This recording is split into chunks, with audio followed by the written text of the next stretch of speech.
We're back. Another episode of MPTV. This is a little different because the last 4 months we've been in the studio. We're on the road where country music started. We're with Travis of Delta Blues Barbecue. What's up? Hey, doing great. Glad to have you guys here. I'm doing even better because I just had the greatest green beans in the history of the world. Well, thank you. I'm glad you enjoyed them. We've worked really hard on our recipes and, make sure we're putting out the best we can. And the barbecue sauce was good. We'll get to that a little later. So on the podcast, it's business. It's talking about what you've done to survive, what you're doing to thrive. I guess first tell everybody who you are, where we're at, and a little bit about your background. Okay. Well, I'm Travis Penn, obviously, and this is Delta Blues, our restaurant. We started, actually for me, I started as a catering company about 12 years ago. And then went from there, and actually, let me back up, we started doing competition barbecue. Okay. So I was actually in another industry at the time, and then people started coming to us and saying, hey, your food's really good, can you cater this event for us? And I was like, well, I'm not really sure, but yeah, I'll give it a shot. And so that just exploded. So then ended up selling out of the other business I was in, went into catering full time, and then opened this restaurant about 3 years ago now, close to 3 years. We opened 5 months before COVID hit. Right before. Right before, yes. So your background though, before that, like what did you study in college? What did you do after college? So actually my degree is in sport management. Went to school at University of Tennessee, got a degree in sport management, and then moved to Memphis. So Memphis is a barbecue mecca, obviously. And had nothing to do with either one of those. I was actually working in the metal fabrication and conveyor industry. I was working doing marketing and actually even doing some design work with some CAD. And got the barbecue bug while I was there. Obviously, there's a lot of barbecue places, blues music, and the world famous barbecue competition. Yep, that's there. And so my cousin was on several of those teams down there, got to hang out with them several years. And then when the recession hit in around 2008 or so, lost my job there and ended up just coming back here. We got something in common. I lost my boat dealership in 2008. Okay, yeah. So I lost $1 million in about 60 days, and my dad did too, my brother, and lost our boat dealership. And so we have something in common there. Yeah, that was a rough time. So are you a Vols fan? I am, yes. So you love the MP Orange I then? do, yes. So I sure do. I can just tell you I'm a Tennessee fan. You'll like me even more. Yeah, go Big Orange. So with regards to the business side of it, one thing I'm curious about is a lot of people struggle from that competition barbecue side to move into the business side. I've heard that a lot of places. I've seen a lot of places. What was it that you brought with you that is making such a great restaurant now? Well, to be honest, so you're right, you can't have just good food. Yeah. A lot of people say, hey, you got great food, you should open a restaurant. Well, I knew, actually my minor is in business. Okay. So I had a little bit of knowledge business-wise, but just did a lot of studying, just learned as much as I could about the business side of the business.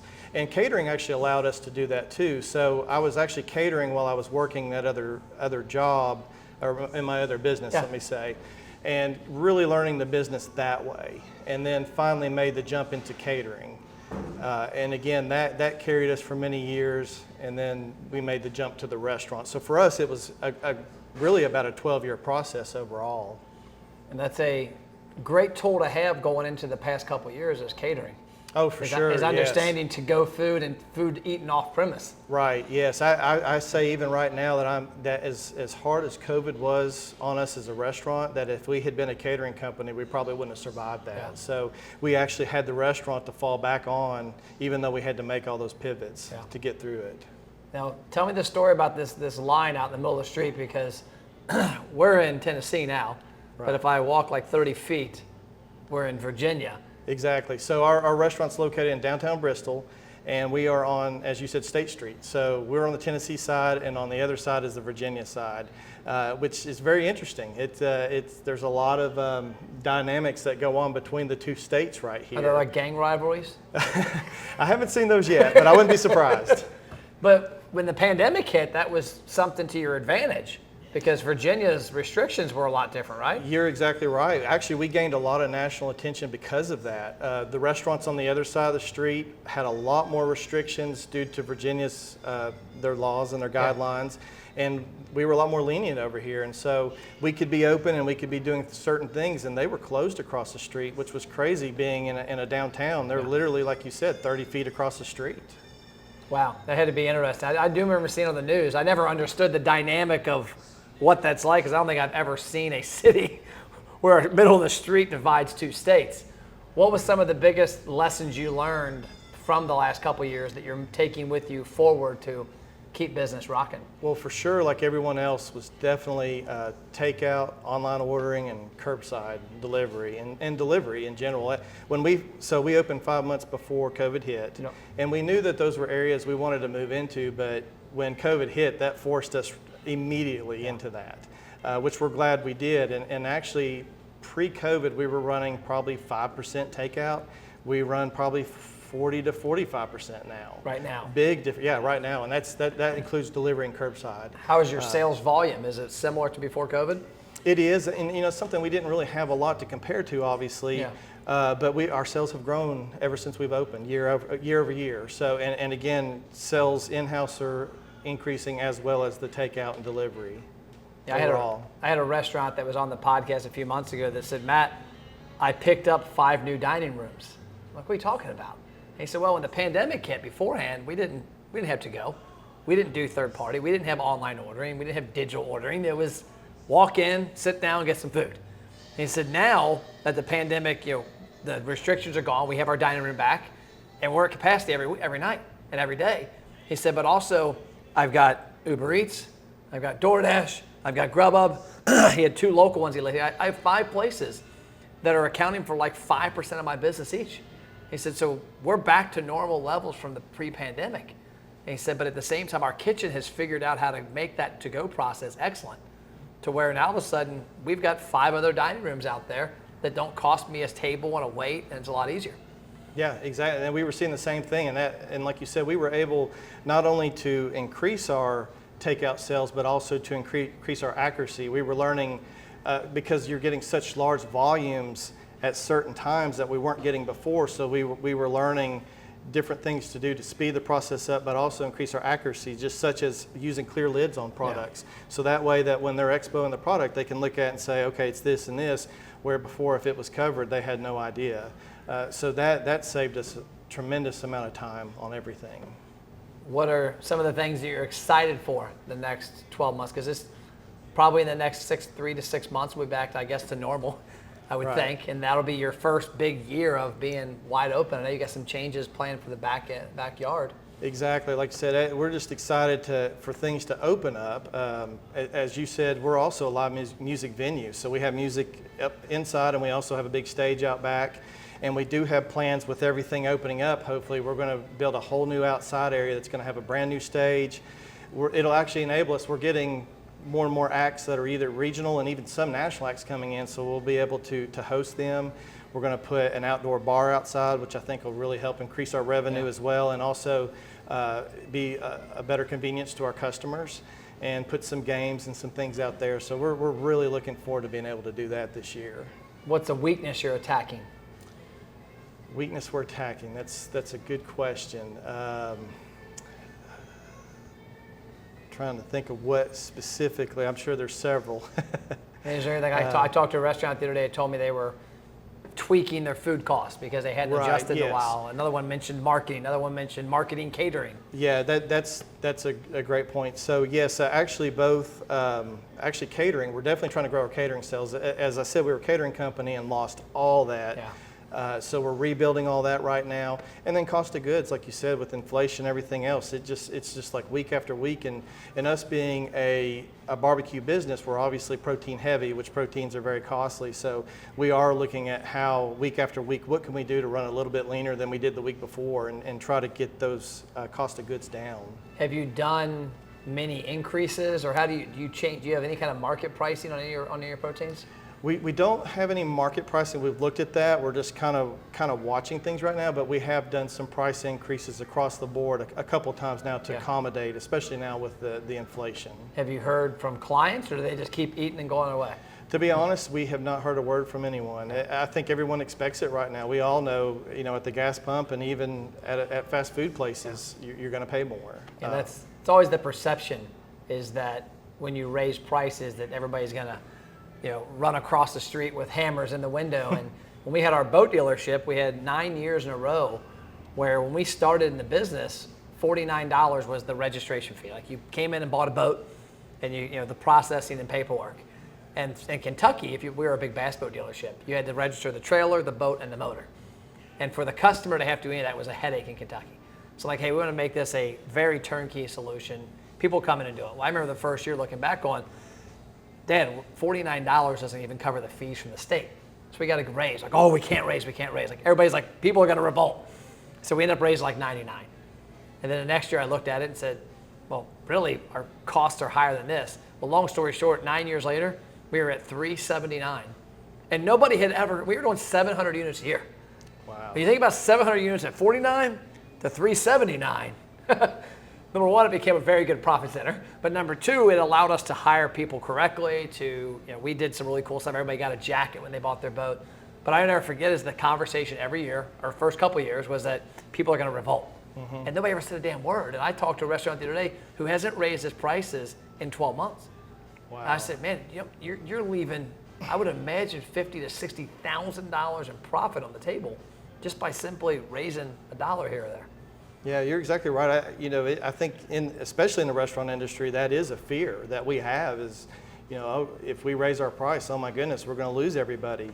But I think, again, it's expected now, and in order to be profitable, you have to. So I've gotten over that fear. It took a while, but you finally get to that point where you really don't have a choice. And people are, and as long as your product's good and your service is great, people are willing to pay for it. Now shift back to catering. What are you doing to tackle catering at a higher level now?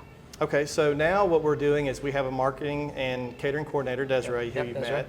And she's awesome. And she's phenomenal, by the way, on social media. Yes. I don't know if you know that, but I know a little about social media restaurants, and she's a badass. Yes, she is. We're very fortunate to have her, and she does an awesome job. And does the same with the catering. So she's going out and she's going to places and dropping off menus and talking to people and, hitting up pharmaceutical reps, also wedding shows or whatever it may be. We're just trying to get the word out there that, hey, we do catering as well.